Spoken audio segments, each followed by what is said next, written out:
ನಮಸ್ಕಾರ ಎಲ್ರಿಗೂ. ಇವತ್ತೊಂದು ವಿಶೇಷವಾದಂಥ ಶಕ್ತಿಶಾಲಿಯಾದಂತಹ ಬಗಲಾಮುಖಿ ಮಂತ್ರದ ಬಗ್ಗೆ ನಿಮಗೆ ತಿಳಿಸ್ಕೊಡ್ತಾ ಇದ್ದೀನಿ. ಬಗಲಾಮುಖಿ ದೇವಿಯು ದಶಮಹಾವಿದ್ಯೆಗಳಲ್ಲಿ ಬರುವಂತಹ ಒಂದು ದೇವತೆಯಾಗಿದ್ದಾರೆ. ಬಗಲಾಮುಖಿ ದೇವತೆಯನ್ನು ನಾವು ಆರಾಧನೆ ಮಾಡೋದ್ರಿಂದ ನಮ್ಮ ಶತ್ರುಗಳಾಗಿರಲಿ, ಹಿತಶತ್ರುಗಳೇ ಆಗಿರಲಿ, ಅಥವಾ ನಿಮಗೆ ಮಾಟ ಮಂತ್ರ ತೊಂದರೆಗಳೇ ಆಗಿರಲಿ, ದೃಷ್ಟಿಬಾಧೆ ಆಗಿರಲಿ, ಬೇರೆ ಯಾವುದೇ ರೀತಿಯಾದ ತೊಂದರೆಗಳಾಗಿರಲಿ, ಕೆಲವೊಬ್ಬರು ಎಲ್ಲ ರೋಡಲ್ಲೆಲ್ಲ ಹೋಗೋತ್ತಿಗೆ ನಿಂಬೆಹಣ್ಣು ದಾಟೋದಾಗಲಿ, ಮತ್ತು ಬೇರೆ ಯಾರೋ ಏನೋ ಮಾಡಾಕಿರ್ತಾರೆ, ಅಂಥದನ್ನ ದಾಟಿ ಅವರು ಸಮಸ್ಯೆಗಳನ್ನ ತಂದ್ಕೊಂಡಿರ್ತಾರೆ. ಇಂತಹ ಸಮಸ್ಯೆಗಳಿಗೂ ಕೂಡ ಬಗಲಾಮುಖಿಯಿಂದ ನಮಗೆ ಪರಿಹಾರ ಸಿಗುತ್ತೆ. ಹಾಗೆಯೇ ನಿಮ್ಮ ಶತ್ರುಗಳು ಯಾವಾಗಲೂ ಜಗಳ, ಅಕ್ಕಪಕ್ಕದ ಮನೆಯಲ್ಲಿ ಜಗಳ ಆಡ್ತಾನೆ ಇರ್ತಾರೆ, ಅಥವಾ ನಿಮ್ಮ ಸ್ವಂತದಲ್ಲಿ ದಾಯಾದಿಗಳು ಅನ್ನೋದು ಇದ್ದೇ ಇರ್ತಾರೆ. ಅಂಥವ್ರದ್ದು ಬಾಯಿ ಮುಚ್ಚಿಸೋಕ್ಕೆ ಕೆಲವರು ಏನು ಮಾಡ್ತಾ ಇರ್ತಾರೆ ಅಂತ ಹೇಳಿದ್ರೆ, ನಿಮ್ಮ ಬಗ್ಗೆ ಊರೆಲ್ಲ ಹೇಳ್ಕೊಂಡು ತಿರುಗ್ತಾ ಇರ್ತಾರೆ. ನಿಮ್ಮ ಹತ್ರ ತುಂಬ ಚೆನ್ನಾಗೇ ಮಾತಾಡ್ತಾ ಇರ್ತಾರೆ, ಬಟ್ ಹಿಂದೆಯಿಂದ ತುಂಬ ಹಾಗೆ ಹೀಗೆ ಅದು ಇದು ಅಂತೆಲ್ಲ ಏನೇನೋ ಅವ್ರಿಗೆ ಇಷ್ಟ ಬಂದಂಗೆ ಮಾಡೋದಿರೋ ತಪ್ಪನ್ನೆಲ್ಲ ನಿಮ್ಮ ಮೇಲೆ ಹಾಕ್ತಾ ಇರ್ತಾರೆ. ನೀವು ಮಾಡಿರೋದು ಒಳ್ಳೆ ಕೆಲಸ ಅಂತೂ ಯಾರೂ ಹೇಳಲ್ಲ ಬಿಡಿ, ಮಾಡೋದಿರೋಂಥ ಕೆಟ್ಟ ಕೆಲಸನೂ ಕೂಡ ಅವರೇ ಮಾಡಿಬಿಟ್ಟು ಬೇಕಾದ್ರೆ ನಿಮ್ಮ ಮೇಲೆ ಹಾಕ್ತಾರೆ. ಅಂಥವ್ರದ್ದು ಬಾಯೆಲ್ಲ ಮುಚ್ಚಿಸೋಕ್ಕೆ ಇದು ಒಂದು ಸ್ತಂಭನ ಪ್ರಯೋಗಕ್ಕೆ ಕೂಡ ಬಗಲಾಮುಖಿ ಮಂತ್ರನ ನಾವು ಬಳಸ್ತೀವಿ. ಷಟ್ಕರ್ಮಗಳಲ್ಲಿ ಒಂದಾದ ಸ್ತಂಭನ ಕ್ರಿಯೆಗೆ ನಾವು ಬಗಲಾಮುಖಿ ಮಂತ್ರನ ಬಳಸ್ತೀವಿ. ಇದೊಂದೇ ಮಂತ್ರ ಅಲ್ಲ, ಬಗಲಾಮುಖಿದು ಇನ್ನೂ ಬೀಜಾಕ್ಷರ ಮಂತ್ರಗಳು ಕೂಡ ಇರ್ತವೆ. ಆದ್ದರಿಂದ ಬಗಲಾಮುಖಿ ಅಂತ ಹೇಳೋದು ನಿಮ್ಮ ಶತ್ರುನ ಸಂಹಾರ ಮಾಡುತ್ತೆ. ಯಾರೇ ನಿಮ್ಮ ಹಿಂದೆ ಮಾತಾಡಿದ್ರು ಅವರಿಗೆ ತಕ್ಕ ಶಿಕ್ಷೆ ಅಂತೂ, ಪಾಠ ಅಂತೂ ಅಮ್ಮ ಕಲಿಸ್ತಾರೆ. ಆದ್ದರಿಂದ ಈ ಮಂತ್ರನ ನೀವು ಹೇಳ್ಕೊಂಡು ಸಿದ್ಧಿ ಮಾಡಿಕೊಂಡು ತಾಯಿ ಮುಂದೆ ನಿಮ್ಮ ಶತ್ರುಗಳ ಹೆಸರು ಹೇಳಿ ಈ ಮಂತ್ರನ ನೀವು ಹೇಳ್ಕೋಬೇಕು. 21 ಸಾರಿ ಆದರೂ ಹೇಳ್ಕೊಬೋದು. ಸಿದ್ಧಿ ಆದಮೇಲೆ ಹೇಳ್ತಿರೋದು ನಾನು. 21 ಸಾರಿ ಇದು, ಅಥವಾ 11 ಸಾರಿ, ಇಲ್ಲಾಂದರೆ 54 ಸಾರಿ, ಇಲ್ಲಾಂದರೆ 48 ಸಾರಿ, ಇಷ್ಟೂ ನೀವು ಹೇಳ್ಕೋಬೋದು. ಬಟ್ ಇದನ್ನ ಮುಂಚಿತವಾಗಿ ನೀವು ಸಿದ್ಧಿ ಮಾಡ್ಕೊಂಡಿರಬೇಕು. ಇತ್ತೀಚೆಗೆ ನಾನು ಎಲ್ಲ ವಿಡಿಯೋಗಳಲ್ಲಿ ಹೇಳ್ತಾ ಇರ್ತೀನಿ, ಮಂತ್ರಗಳನ್ನ ನೀವು ಅಮಾವಾಸ್ಯೆ, ಪೌರ್ಣಮಿ ಅಥವಾ ಸಿದ್ಧಿ ವೃದ್ಧಿ ಶುಭಯೋಗಗಳಲ್ಲಿ, ಸರ್ವಾರ್ಥಕ ಸಿದ್ಧಿ ಯೋಗಗಳಲ್ಲಿ, ಅಥವಾ ಗ್ರಹಣ ಸಮಯದಲ್ಲಿ, ಶುಕ್ರವಾರ, ಈ ಥರ ಎಲ್ಲ ನೀವು ಒಂದು ಒಳ್ಳೆ ದಿನ ನೋಡಿ ಮಂತ್ರನ ನೀವು ಸಿದ್ಧಿ ಮಾಡ್ಕೋಬೇಕಾಗುತ್ತೆ. ಇನ್ನು ಸಿದ್ಧಿ ಮಾಡ್ಕೊಳ್ಳೋದು ಅಂತ ಹೇಳಿದ್ರೆ ನೀವು ಇದನ್ನ ಗುರುಮುಖೇನ ತಗೋಬೋದು, ಒಳ್ಳೆಯದು. ಅಥವಾ ನಿಮಗೆ ಯಾವುದೇ ಗುರು ಇಲ್ಲ ಅಂತ ಹೇಳಿದ್ರೆ ನೀವು ಯಾವ ಗುರುನ ನಂಬ್ತೀರಾ, ಕೆಲವೊಬ್ಬರು ಸಾಯಿಬಾಬಾನ ನಂಬ್ತಾರೆ, ವೀರಬ್ರಹ್ಮೇಂದ್ರ ಸ್ವಾಮಿಗಳನ್ನ ನಂಬ್ತಾರೆ, ಅಥವಾ ರಾಘವೇಂದ್ರ ಸ್ವಾಮಿಗಳನ್ನ ನಂಬ್ತಾರೆ, ಅಥವಾ ದತ್ತ ಸ್ವಾಮಿಗಳನ್ನ ನಂಬ್ತಾರೆ. ಈ ಥರ ಯಾವುದೇ ಗುರುನ ನೀವು ನಂಬಿದರೆ ಆ ಗುರುಗಳಿಗೆ ಫಸ್ಟು ಪೂಜೆ ಮಾಡಿ, ನಂತರ ಆ ಗುರುಗಳನ್ನ ಸ್ಮರಣೆ ಮಾಡಿಕೊಂಡು ಅವ್ರ ಮಂತ್ರ ಎಲ್ಲ ಹೇಳ್ಕೊಂಡು ನಂತರ ಈ ದೇವಿನ ನೀವು ಪ್ರಾರ್ಥನೆ ಮಾಡಬೇಕಾಗುತ್ತೆ. ಇದನ್ನ ನೀವು ಕಳಶದ ರೂಪದಲ್ಲಿ ಇಡಬೇಕು. ಕಳಶದ ರೂಪದಲ್ಲಿ ಇಡೋಕ್ಕೆ ಅದು ಪ್ರೊಸೀಜರ್ ತುಂಬ ಇರುತ್ತೆ. ಹಾಗೆ ಬಗಲಾಮುಖಿ ಯಂತ್ರ ಕೂಡ ಸಿಗುತ್ತೆ, ನಂತರ ಫೋಟೋ ಕೂಡ ಸಿಗುತ್ತೆ. ನೀವು ಅದನ್ನ ಇಟ್ಟುಬಿಟ್ಟು ಕೂಡ ಈ ಮಂತ್ರನ ನೀವು ಜಪ ಮಾಡ್ಬೋದು. ಇದು ತುಂಬ ಶಕ್ತಿಶಾಲಿಯಾಗಿರುತ್ತೆ, ಈಗಲೇ ಹೇಳ್ತಾ ಇದ್ದೀನಿ, ತುಂಬ ಶಕ್ತಿಶಾಲಿಯಾದ ಮಂತ್ರ ಆಗಿರುತ್ತೆ. ಇದನ್ನ ನೀವು ಜಪ ಮಾಡ್ತಾ ಮಾಡ್ತಾ ನಿಮಗೆ ಸ್ವಲ್ಪ ವೈಬ್ರೇಟ್ಗಳು ಆಗುತ್ತೆ, ಸ್ವಲ್ಪ ಅನುಭವಗಳು ಬರುತ್ತೆ.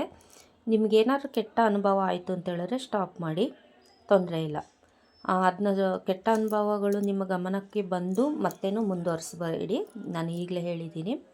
ಇಲ್ಲ ನಿಮಗೇನೂ ಅನುಭವ ಆಗಿಲ್ಲ, ನಿಮಗೆ ಇದರಿಂದ ಉಪಯೋಗ ಆಗ್ತಾಯಿದೆ ಅಂತ ಹೇಳಿದ್ರೆ ಖಂಡಿತವಾಗ್ಲೂ ನಿಮ್ಮ ಶತ್ರುಗಳ ನಾಶಕ್ಕೆ ಇದನ್ನ ನೀವು ಬಳಸ್ಬೋದು.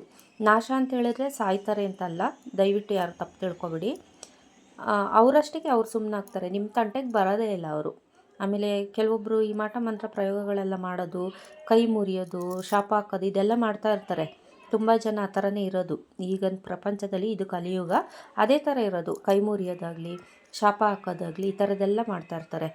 ಇದನ್ನೆಲ್ಲ ನೀವು ತಡೆ ಮಾಡಬೇಕು ಅಂತ ಹೇಳಿದ್ರೆ, ನಾವು ನಮ್ಮನ್ನ ಸೇಫ್ ಮಾಡ್ಕೋಬೇಕು ಅಂತ ಹೇಳಿದ್ರೆ ನಾವು ದೇವ್ರ ಮೊರೆ ಹೋಗಲೇಬೇಕಾಗುತ್ತೆ.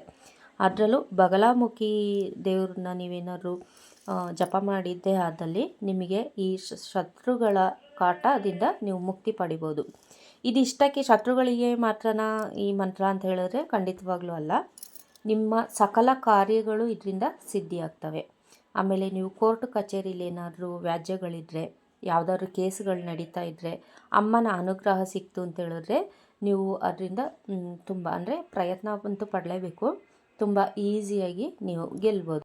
ಇನ್ನು ಯಾರಿಗೆಲ್ಲ ದೃಷ್ಟಿ ಬಾಧೆ ಇರುತ್ತೆ, ಕೆಲವೊಬ್ಬರು ಒಂದು ಒಳ್ಳೆ ಬಟ್ಟೆ ಹಾಕ್ಕೊಳ್ಳೋಂಗಿಲ್ಲ, ಹೂ ಮುಡಿಯೋಂಗಿಲ್ಲ, ಒಂದು ಚೆನ್ನಾಗಿ ಡ್ರೆಸ್ ಮಾಡ್ಕೊಳ್ಳೋಂಗಿಲ್ಲ, ಒಂದು ಏನೇ ಒಂದು ತಗೊಂಡ್ರು ಅಕ್ಕಪಕ್ಕದ ಮನೆಯವರಾಗಲಿ, ಸಂಬಂಧಿಕರಾಗಲಿ, ಅಥವಾ ನಿಮ್ಮ ಹಿತಶತ್ರುಗಳು ಮಿತ್ರರೇ ಆಗಿರಲಿ, ಅವರು ನಿಮ್ಮ ಮೇಲೆ ದೃಷ್ಟಿ ಹಾಕ್ತಾನೆ ಇರ್ತಾರೆ.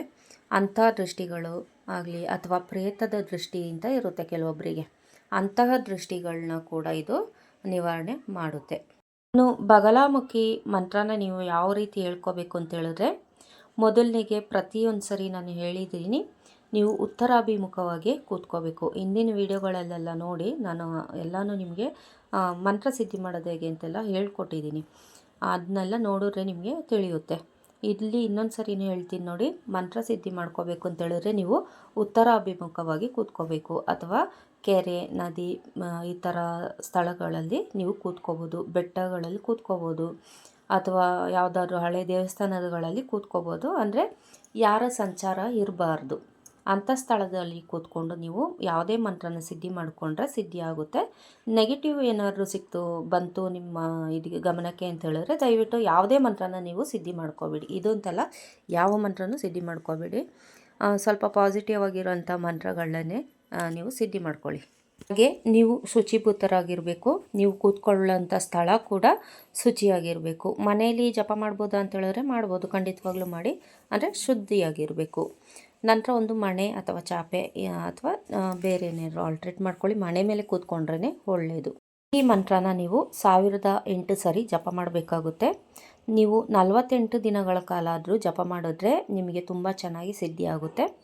ಅಥವಾ 21 ದಿನಗಳು, 11 ದಿನಗಳ ಕಾಲ ನೀವು ಒಂದು ಸಂಕಲ್ಪ ಅಂತ ಮಾಡಿಕೊಂಡು ಈ ಮಂತ್ರನ ಜಪ ಮಾಡಿ. ಇದರಿಂದ ತಾಯಿಯ ಅನುಗ್ರಹ ನಿಮಗೆ ಬೇಗ ಸಿಗುತ್ತೆ. ತಾಯಿಯ ಅನುಗ್ರಹ ಬೇಗ ಸಿಗಲಿ ಅಂತ ನಾನು ಕೂಡ ಆಶಿಸ್ತೀನಿ. ಹಾಗೆಯೇ ಬಗಲಾಮುಖಿ ಅಮ್ಮನಿಗೆ ಅರಿಶಿಣ ಬಣ್ಣ ಅಂದರೆ ತುಂಬ ಇಷ್ಟ. ನೀವು ಅರಿಶಿಣ ಸೀರೆ ಉಡಿಸ್ಬೋದು ಅಥವಾ ಮಡ್ಲಕ್ಕಿ ಥರ ಇಡ್ಬೋದು, ತಾಯಿ ಮುಂದೆ ಇಡ್ಬೋದು. ನೀವು ಅಷ್ಟೇ ಅರಿಶಿಣ ಬಟ್ಟೆನೇ ಹಾಕ್ಕೊಳ್ಳಿ, ಅರಿಶಿಣದ ಹೂವು ಹಾಕ್ಕೊಳ್ಳಿ, ಕೆಂಪು ಮತ್ತು ಅರಿಶಿಣದ ಅಕ್ಷತೆಗಳನ್ನ ಮಾಡಿಕೊಂಡು ನೀವು ತಾಯಿಗೆ ಅರ್ಪಣೆ ಮಾಡಬೇಕಾಗುತ್ತೆ. ಇನ್ನು ನೈವೇದ್ಯಕ್ಕೆ ನೀವು ಬೂದು ಕುಂಬಳಕಾಯಿ ಇಡ್ಬೋದು, ತೊಂದರೆ ಇಲ್ಲ. ಅಥವಾ ಅರಿಶಿಣ ಬಣ್ಣದ ಕುಂಬಳಕಾಯಿ ಕೂಡ ಇಡ್ಬೋದು. ಜೊತೆಗೆ ಸ್ವೀಟ್ ಏನಾದ್ರು ಇಡ್ಬೋದು. ನೀವು ಬಲಿ ಅಂತ ಕೊಡೋದಾದರೆ ಬೂದು ಕುಂಬಳಕಾಯಿನೇ ಬಲಿ ಕೊಡಬೇಕಾಗುತ್ತೆ. ನೀವು ಯಾವ ರೀತಿ ಪೂಜೆ ಮಾಡಿ ದೇವ್ರನ್ನ ಹೊಲಿಸ್ಕೋತೀರಾ, ದೇವರು ಅದೇ ರೀತಿ ಹೊಲಿಯುತ್ತೆ. ನೀವು ಬೂದು ಕುಂಬಳಕಾಯಿ ಕೊಟ್ಟು ನೀವು ಅದನ್ನ ಬಲಿ ಕೊಟ್ಟರೆ ನೀವು ಅದನ್ನೇ ಮುಂದುವರ್ಸ್ಕೊಂಡು ಹೋಗ್ಬೋದು, ತೊಂದರೆ ಇಲ್ಲ. ಇನ್ನು ಯಾವ ಸಮಯದಲ್ಲಿ ಈ ಮಂತ್ರ ಜಪ ಮಾಡಬೇಕು ಅಂತ ಹೇಳಿದ್ರೆ, ನಾನು ಈಗಾಗಲೇ ಹೇಳಿದೆ, ಅಮಾವಾಸ್ಯೆ, ಹುಣ್ಣಿಮೆ ಅಥವಾ ಯಾವುದಾದ್ರು ಒಂದು ಶುಭ ದಿನಗಳಲ್ಲಿ ನೀವು ಈ ಮಂತ್ರನ ಪ್ರಾರಂಭ ಮಾಡಿ. ನಂತರ ನೀವು ಸಂಕಲ್ಪ ತಗೊಂಡು ನೀವೆಷ್ಟು ದಿನ ಮಾಡ್ತೀರಾ ಅಷ್ಟು ದಿನ, ಎಷ್ಟೆಷ್ಟೋ ದಿನ ಅಲ್ಲ, 48 ದಿನ, 21 ದಿನ, 11 ದಿನ, ಈ 3ರಲ್ಲಿ ಯಾವುದಾದ್ರು ಒಂದು ದಿನನೇ ನೀವು ಆಯ್ಕೆ ಮಾಡ್ಕೋಬೇಕಾಗುತ್ತೆ. ನಂತರ ನೀವು ಬಾಯಟ್ ಮಾಡ್ಕೊಳ್ಳಿ ಮಂತ್ರನ. ಜಪಕ್ಕೆ ಕೂತ್ಕೊಂಡು ಆಮೇಲೆ ತೊದಲಬಾರ್ದು. ಅದಕ್ಕೆ ಫಸ್ಟು ನೀವು ಬಾಯಟ್ ಮಾಡ್ಕೊಂಡಿರಬೇಕು ಮಂತ್ರನ. ನಾನೊಂದು ಸಲ ಹೇಳ್ತೀನಿ ನೋಡಿ. ಓಂ ರೀಂ ಬಗಲಾಮುಖಿ ಸರ್ವದುಷ್ಟಾನಾಂ ವಾಚಂ ಮುಖಂ ಪದಂ ಸ್ತಂಭನಾಂ ಜಿಹ್ವಾ ಕೀಲಯ ಬುದ್ಧಿ ನಾಶಯ ರೀಂ ಓಂ. ಈ ಥರ ನೀವು ನಿಧಾನಕ್ಕೆ ಹೇಳ್ಕೋಬೇಕು. ಓಂ ರೀಂ ಬಗಲಾಮುಖಿ ಸರ್ವದುಷ್ಟಾನಂ ವಾಚಂ ಮುಖಂ ಪದಂ ಸ್ತಂಭನಂ ಜಿಹ್ವಾ ಕೀಲಯ ಬುದ್ಧಿ ನಾಶಯ ರೀಂ ಓಂ. ಈ ಥರ ಎಲ್ಲ ಹೇಳ್ಕೊಂಡ್ರೆ ನಿಮಗೆ ಯಾವುದೇ ಮಂತ್ರಗಳು ಸಿದ್ಧಿ ಆಗಲ್ಲ. ಇದಕ್ಕಿಂತ ಮುನ್ನೆಚ್ಚರಿಕೆಯಾಗಿ ನಾನು ನಿನ್ನೆ ಒಂದು ಮಂತ್ರ ಕೊಟ್ಟಿದ್ದೆ, ಆತ್ಮರಕ್ಷಣಾ ಮಂತ್ರ ಅಂತ. ಆ ಮಂತ್ರನ ಹೇಳ್ಕೊಂಡು ನಂತರ ನೀವು ಈ ಮಂತ್ರನ ಹೇಳ್ಕೊಳ್ಳಿ. ನಿಮಗೆ ಗುರು ಮಂತ್ರಗಳಿದ್ದರೆ ಮೊದಲಿಗೆ ಆ ಮಂತ್ರ ಕೂಡ ಹೇಳ್ಕೊಂಡು ನಂತರ ನಿಮಗೆ ಆತ್ಮರಕ್ಷಣಾ ಮಂತ್ರ ಹೇಳ್ಕೊಂಡು ನಂತರ ಈ ಮಂತ್ರನ ಸ್ಟಾರ್ಟ್ ಮಾಡಿ. ಇವಾಗ ನಾನು ಬಗಲಾಮುಖಿ ಮಂತ್ರದ ಬಗ್ಗೆ ವಿಚಾರಗಳು ತಿಳಿಸಿದ್ದೀನಿ ನಿಮಗೆ. ಇದು ನಿಮಗೆ ಅರ್ಥ ಆಗಿದ್ದರೆ ಒಳ್ಳೆಯದು. ನಿಮಗೇನಾದರೂ ಅರ್ಥ ಆಗಿಲ್ಲ, ಕನ್ಫ್ಯೂಸಸ್ ಇದೆ ಅಂತ ಹೇಳಿದ್ರೆ ಕಮೆಂಟ್ ಬಾಕ್ಸಲ್ಲಿ ತಿಳಿಸಿ. ಈ ಮಂತ್ರದಿಂದ ನೀವು ಅನುಕೂಲ ಪಡ್ಕೊಳ್ಳಿ. ಇದೊಂದು ತುಂಬ ಶಕ್ತಿಶಾಲಿಯಾದಂಥ ಮಂತ್ರ ಆಗಿರುತ್ತೆ. ನಾವು ದೇವಿನ ಶಾಂತ ರೂಪವಾಗಿ ಹೊಲಿಸ್ಕೋಬೇಕು. ಉಗ್ರ ರೂಪದಲ್ಲಿ ಹೊಲಿಸ್ಕೊಳ್ಳೋರು ಬೇರೆ ಇರ್ತಾರೆ. ನಾವು ಶಾಂತ ರೂಪದಲ್ಲಿ ಹೊಲಿಸ್ಕೊಂಡು ಆ ದೇವಿ ಕೃಪೆಗೆ ಪಾತ್ರರಾಗೋಣ. ಇದರಿಂದ ನಿಮಗೆ ಯಾವುದೇ ತೊಂದರೆ ಆಗಲ್ಲ. ತೊಂದರೆ ಆಯಿತು ಅಂತ ಹೇಳಿದ್ರೆ ನಿಮಗೆ ಸ್ಟಾರ್ಟಿಂಗಲ್ಲೇ ಏನಾದರೂ ಒಂದು ಗೊತ್ತಾಗುತ್ತೆ. ಅಂಥ ಸಂದರ್ಭದಲ್ಲಿ ನೀವು ಮಂತ್ರ ಹೇಳೋದನ್ನ ನಿಲ್ಲಿಸ್ಬೋದು. ಇದರಿಂದ ಯಾವುದೇ ರೀತಿ ತೊಂದರೆ ಆಗಲ್ಲ. ಅಥವಾ ನಿಮ್ಮ ಗುರುಗಳ ಮುಖೇನ ನೀವು ಈ ಮಂತ್ರನ ದೀಕ್ಷೆ ತಗೊಂಡು ನಂತರ ಪ್ರಾರಂಭ ಮಾಡಿ. ಈ ಮಂತ್ರದಿಂದ ನಿಮ್ಮ ಏನು ಕೋರ್ಟಲ್ಲಿರೋಂಥ ವ್ಯಾಜ್ಯಗಳಾಗಿರಲಿ, ನಿಮ್ಮ ಕೆಲಸದಲ್ಲಿ ಏನಾದ್ರು ಅಡೆತಡೆಗಳಿದ್ದರೆ ಅದೆಲ್ಲ ನಿವಾರಣೆ ಆಗುತ್ತೆ, ಕೆಲಸಗಳು ಸಕ್ಸಸ್ ಆಗುತ್ತೆ. ಹಾಗೆ ನಿಮಗೆ ಯಾರೆಲ್ಲ ಶತ್ರುಗಳಿದ್ದರೆ ಅವರು ಕಾಟದಿಂದ ನೀವು ಮುಕ್ತರಾಗ್ಬೋದು. ಹಾಗೆ ದೃಷ್ಟಿಬಾಧೆಗಳು, ಪ್ರೇತ ದೃಷ್ಟಿಯಿಂದೆಲ್ಲ ನೀವು ಮುಕ್ತರಾಗ್ಬೋದು. ಈ ಬಗಲಾಮುಖಿ ಮಂತ್ರ ನಿಮಗೆಲ್ಲ ಉಪಯೋಗ ಆಗುತ್ತೆ ಅಂತ ನಾನು ಭಾವಿಸಿದ್ದೀನಿ. ಒಳ್ಳೆಯದಾಗಲಿ ಎಲ್ಲರಿಗೂ. ಮಂತ್ರ ಜಪ ಮಾಡೋತ್ತಿಗೆ ನೋಡ್ಕೊಂಡು ಜಪ ಮಾಡಿ. ಶುದ್ಧತೆ ಮತ್ತು ನಿಮ್ಮ ನಿಷ್ಕಲ್ಮಶ ಮನಸ್ಸು, ನಿಷ್ಕಲ್ಮಶ ಭಕ್ತಿ ಮುಖ್ಯ ಆಗಿರುತ್ತೆ. ಇದನ್ನ ನೀವು ಯಾವುದೇ ರೀತಿಯಾಗಿ ಕೆಟ್ಟ ಕೆಲಸಕ್ಕೆ ಬಳಸಬಾರ್ದು. ಕೆಟ್ಟ ಕೆಲಸಕ್ಕೆ ಬಳಸಿದ್ರೆ ಇದು ಉಪಯೋಗಕ್ಕೆ ಬರಲ್ಲ. ಈ ವಿಡಿಯೋ ನಿಮಗೆ ಅನುಕೂಲ ಆಗಿದೆ ಅಂತ ಭಾವಿಸ್ತೀನಿ. ಈ ವಿಡಿಯೋ ನಿಮ್ಗೆ ಏನಾದ್ರು ಇಷ್ಟ ಆಯಿತು ಅಂತ ಹೇಳಿದ್ರೆ ಲೈಕ್ ಮಾಡಿ, ಇನ್ನೊಬ್ಬರಿಗೆ ಶೇರ್ ಮಾಡಿ, ಅವರು ಕೂಡ ಇದ್ರ ಬಗ್ಗೆ ತಿಳ್ಕೊಳ್ಳಿ. ಹಾಗೆ ಸಬ್ಸ್ಕ್ರೈಬ್ ಮಾಡೋದು ಮರಿಬೇಡಿ. ಇನ್ನೂ ಹೆಚ್ಚಿನ ಮಾಹಿತಿಗಳನ್ನ ಕೊಡ್ತಾ ಇರ್ತೀನಿ, ನಿಮಗೆ ಉಪಯೋಗ ಆಗುತ್ತೆ ಅಂತ ಭಾವಿಸಿರ್ತೀನಿ. ಹಾಗೆ ಬೆಲ್ಲೈಕನ್ ಕೂಡ ಕ್ಲಿಕ್ ಮಾಡಿ. ಮುಂದಿನ ವಿಡಿಯೋದಲ್ಲಿ ಸಿಗುವವರೆಗೂ ಧನ್ಯವಾದಗಳು.